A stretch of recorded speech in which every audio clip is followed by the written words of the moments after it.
Update. My 24 male girlfriend, 23 female just broke up with me because of our work friends. Original post. I have been with my girlfriend Kate exclusively for 5 years, but on and off for 2 years before. A lot of my first happened with her. We went to each other's prom/school dances and supported each other through tough times. I know Kate is out of my league, and I did all I could to make her feel safe and secure. I'm in love with her and wanted a future with her. I went off to college and got a double major while Kate went into cosmetology school. We were planning to move in with each other in a few months and talked about marriage and children. But for the last couple months, she kept making comments like, "My coworkers keep asking why I'm with you. Coworker thinks that you're not in my league. My coworkers want me to hang out with them and meet new people." Every time I would ask Kate what she thought, she always said that she loves me and ignores the comments. Tell them to stop. But her coworkers just kept saying these comments. We always had open communication, talked things out. We haven't had any major issues. We argue over little things such as movies and TV/anime shows, food, etc., and we don't hide anything. These comments started when she got the job at that salon. She works with all women. She did not cheat or anything. No emotional affairs, no hiding locations, no secret social media. Then the other night we had a nice date, had a good after date. But when I dropped her off at her place, she commented that she was having doubts about our relationship and wanted to break up. I was super confused and didn't say anything, just slowly walked away. I know it was because of her coworkers, the comments they were making and pushing her to leave me. She said so in a message. Then less than 4 hours later, she started calling me and texting me saying she was sorry, didn't mean it, that she loves me and that she was stupid for what she said, /listening to her new friends. That she was going to quit and find a different job and stop talking to her friends/coworkers. I have not responded to any of them. I'm conflicted. I love her. I have a ring being made for her, even money saved for a house for both of us. We share 85% of our friend groups, then the rest are from our jobs, and most of our shared friends have now heard about the breakup and seem just as confused as I am. From some of the messages I have received, it looks like she told them the truth. That her coworker started to give her insecurities about our relationship, and she stupidly went with it. Her parents tried to reach out to me asking what happened, as we are very close, but I have been radio silent. Luckily, I can work remotely. I left my apartment yesterday with my laptop and found a nice place with good internet to still do my job. Now for the top comments before reading the updates. She was going to quit and find a different job. Stop talking to her friends/coworkers. This won't work. Because no matter where she goes, there will be people there. If she's so easily swayed by random people and listens to them more than the history of her 7-year relationship with you, her changing her location isn't going to help. My coworkers keep asking why I'm with you. Coworker thinks that you're not in my league. My coworkers want me to hang out with them and meet new people. She is attributing this to her coworkers, but she obviously feels the same way, or she wouldn't be mentioning it. I would never repeat that garbage to my partner, ever. What would be the point? It would only make them feel terrible. She feels this way, but is too scared to say it, so she blames it on her coworkers. Could you imagine coming home to her and repeatedly telling her that your coworkers think you're too good for her? Who tells their partner that crap? So unnecessary. She wants to break up with you and has been pussyfooting around it. Now she finally did it, and she regrets it. Not because she still wants to be with you and thinks she made a mistake, but because she's afraid of the unknown. She's been with you so long she doesn't know how to move forward without you. She kept repeating all that hurtful stuff her coworkers were saying, and bringing it up over and over because she was trying it on for size. She was inching closer and closer to breaking up with you, until she finally did it. Let the breakup stand. I know it's painful, but I think it is already over for her, and it's just fear and anxiety keeping her with you at this point. In my experience, you'll have, at most, a tumultuous, hurtful year or 2 with her, and then it will end badly anyway. Save yourself the time and torture. I reckon she was fishing. She maybe wanted something akin to, "Yeah, you are. Maybe we should go separate ways." But instead, OP handled it like an adult and put the onus back onto her. Ever since, it's been a ticking clock, until the confirmation bias from her coworkers gave her the courage. I expect OP's ex is just what a salesperson would call an easy mark. I imagine it is why she came crawling back after 4 hours. As soon as anyone other than her coworkers got wind of it, the validating circle jerk stopped, and she panicked. I don't necessarily think getting back together would lead to the exact same issue down the line. I suspect friends and family have brought her down a few pegs, but Opie and Dex are clearly in very different places in terms of maturity, and that may manifest in equally damaging ways. Given Opie is clearly ready for more, I don't think it would be fair or right for him to hang around for an indefinite amount of time for his ex to catch up. If a woman I was dating said to me she might be out of my league, let alone broke up with me for that reason, I'd never even consider a relationship with her anymore. That's so damn disrespectful, and to me, them thinking like that shows they wouldn't deserve me. I know my worth, and so should you. Shifting the blame just makes it worse. Either they are weak, or they wanted to believe said coworkers. Either way, I'd never trust them again. Now for the updates. Quick update. After I posted, my boss sent me an urgent message asking if we could do a Zoom meeting. I accepted. When his image came up, there were 2 cops behind him. Apparently, someone they wouldn't name asked them to do a wellness check on me. They tried my apartment and no one was there. Then my work. I was not there. My boss knew I was actively working remotely and called me. I had to explain I was alright, just had my phone off due to the drama. I'm also supposed to go to her parents' house tonight. Update 2. We did not have a meeting last night. I rescheduled it for tonight, Friday. Life also has a way of kicking you when you are down. As I was going through my missed calls last night, I got a voicemail saying that my ring would be ready to pick up today, Friday. I also want to apologize for spelling and grammar mistakes. I have not been in my right mind the last few days. Thanks for all the feedback. I will probably update tomorrow or Sunday. Update 3. Thanks for the messages and comments. It has been an emotionally draining few days. On Friday, I cleared all my voicemails and texts. I ended up with 61 missed calls, 4 from the police, 14 voicemails, and 417 text messages. I sent a generalized message to those who reached out, stating that I was okay and safe, as well as need time and space while I work out with some personal issues. I picked up the ring since it was already paid for, then put it in the box I made for it, then went to her parents' house. As soon as I pulled up, Kate opened the door and ran out. She had been crying, went to give me a hug. I accepted, but it wasn't how I usually hug. She then tried to kiss me, but I moved my head and backed up. We went in and sat down. We sat for about 10 minutes not saying anything. She started crying and said she was sorry. I just responded with okay. I asked her what she told everyone. She said the truth. I asked her why the cops were called to check on me. She explained that she didn't call them. After our friends found out, they tried reaching out. And after none of them had heard from me in over 24 hours, they decided to call in a wellness check. Kate used the word catatonic to describe me while/after I walked away. Then I took a bunch of the questions you guys posted. I asked her why did you break up with me? She didn't give me a straight answer. Something about people at work constantly talking bad about me and playing on her insecurities. I asked her why she kept letting that happen and not put a stop to it by setting clear boundaries. She said that she tried, and it would work for a day but would go back the next. I asked if she saw value in me as a person or in our relationship. She said that she does in both. I asked why would she break up over something a random stranger said about me. She said she was sorry, and it was a dumb mistake, which I'm paraphrasing.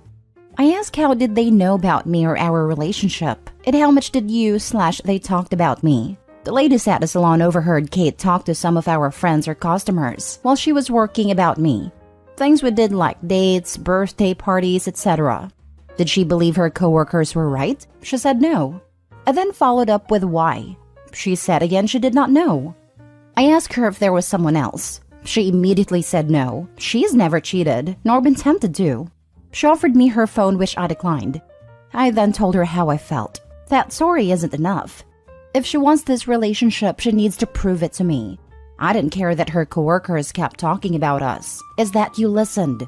It isn't what they said that hurts. It's the fact that you kept listening to it and repeated it back to me.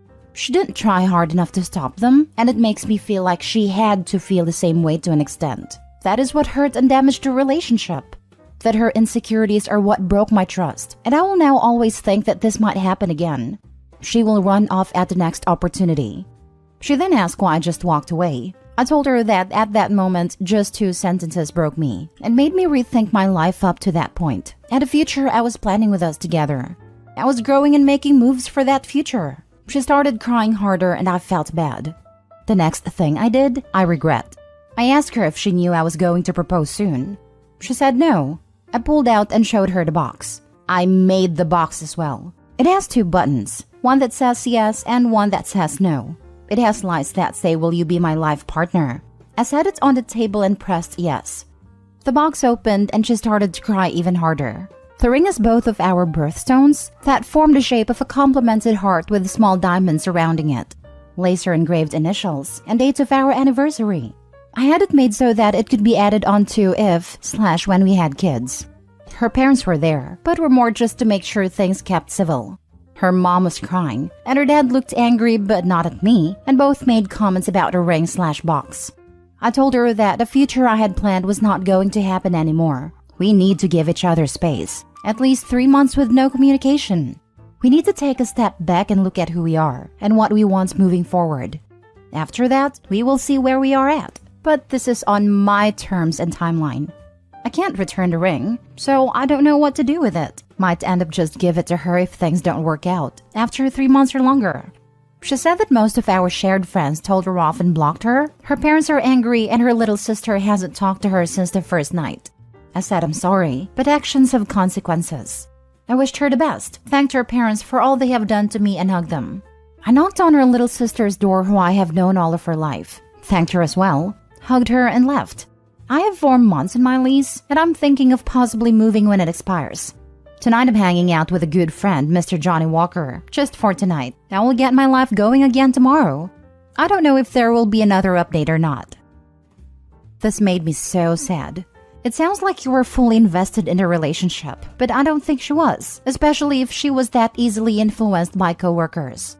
You deserve better. Please take care of yourself. That is what hurts the most at the moment. I feel like 80% of my identity was doing what I could to improve our relationship and our future. I now feel like a bird that is afraid of heights. I feel bad for Opie, but I also don't see a balance. I would suggest a therapist. Waiting 3 months may not be productive. They both need to figure out whether they want to solve their problems or walk away. I'm so sorry this happened to you, but she has a lot of maturing to do if she was going to listen to her friends over you. This would always play into your life. Not even her friends. Colleagues who only know about Opie and the relationship because they overheard Kate talk to some of our friends and customers. She was not ready for marriage. This might be a blessing in disguise. Girl threw away a good one to impress idiots at work who are probably jealous. Shaking my head. Let's not forget she can do so much better than him with her cosmetology degree, because he's beneath her somehow with his double major university degree. Opie's ex is not the sharpest crayon in the box there. Now for the last update. Not sure if anyone will read this, but if things didn't go down the way that they did, I would have asked her to be my wife tonight at midnight. Our first date was on Leap Day. We would have been married on Leap Day of next year. Now for the last story. I, 28 male, rejected a woman, 22 female I love because she has an FWB. I'll try and keep this as short and to the point as I can. We met at work last year and became friends pretty much instantly. Started hanging out at lunch, which moved on to us hanging out outside of the workplace. The first time I saw her, I was struck by how beautiful she is. And as time has gone on, her beauty has become the least interesting thing about her, as she is smart, funny, caring, sweet, intriguing, charismatic, honest, genuine, etc. I could keep going on about how amazing she is. A few months into our friendship, I attempted to move it onto something more intimate. I asked her for dinner and drinks. She was grateful for me being honest about my feelings, but explained that she was not looking to date anyone. I was fine with that. Life goes on. I didn't lose my feelings for her, but I did pull back. Admittedly, I did ask her out again a few weeks ago, but she said she was busy on the weekend I asked. Again, fine. Life goes on. Recently, she started showing interest, flirting, complimenting, teasing more than usual, etc. Then today she told me that she had been rethinking things and would like to accept my offer of going on a date if it still wasn't too late. I was over the moon and said yes, but then she said she had to tell me something. She started an FWB relationship with someone about a month ago. She met a guy whilst out with her friends. She went back to his for the night, which turned into a whole weekend. They took each other's numbers and started seeing each other. She explained that she doesn't have feelings for this man, just that he was someone she was having fun with. After she told me about her situation, I said I need to think about things. I'm a traditionalist. When I like someone, I just want that person and no one else. I don't have any interest in seeing anyone else. I spent my time thinking about that person. It's just who I am and how I've always been. My way of thinking perhaps goes against every piece of advice every dating expert on the planet will give, but it's my life, and I live it my way. I don't have anything against people having casual hookups or FWB, but for me, I just don't like the idea of putting in my time, effort, and money just for someone else to reap the rewards with something as simple as a UDTF text. After a bit of thinking, I phoned her and told her I'm not interested in moving our relationship forward. It killed me to hear about her FWB. It killed me more to reject her. Maybe in time they'll stop seeing each other, and me and my friend will move on with each other. But for now, I just don't think I'm ready to accept her situation. And I don't want to present her with an ultimatum. Has anyone else been in a situation like this? How did it feel? Do you regret your decision? Did I do the right thing? Should I have given her an ultimatum? The only thing I was certain of was sticking to my beliefs, even if some might call them immature. Now for the advice. Did I do the right thing? You did the right thing for you, OP. That's really the only thing that matters, correct? 100%. Every one of us is allowed to have our own personal standards and personal boundaries. Who cares what dating experts say? Who cares what people think about your style? It's totally reasonable for you to not want to date this girl and get to know her, while she goes home at the end of the night to hook up with someone else. That's your decision. You did the right thing. Don't sweat it. 800,000% this. It would be incredibly awkward to go on dates trying to get to know someone, knowing they're sleeping with someone else casually. That would be a huge no for me, than any reasonable person I know. I guess this varies from person to person, but typically having an FWB is highly inappropriate when also dating others in context of leading to a committed boyfriend-girlfriend relationship. Though it does seem as though intentions/lifestyles weren't communicated well at all from the very start, and I think that's the most of the issue. You don't even have to consider yourself a traditionalist to be uncomfortable with this. I have never been in a situation like that, but I am here to validate your feelings. Validate, but also point out that I think as long as you don't shame her for her lifestyle and truly just agree to disagree, it was absolutely the right move to break things off and move on. Two different types of people.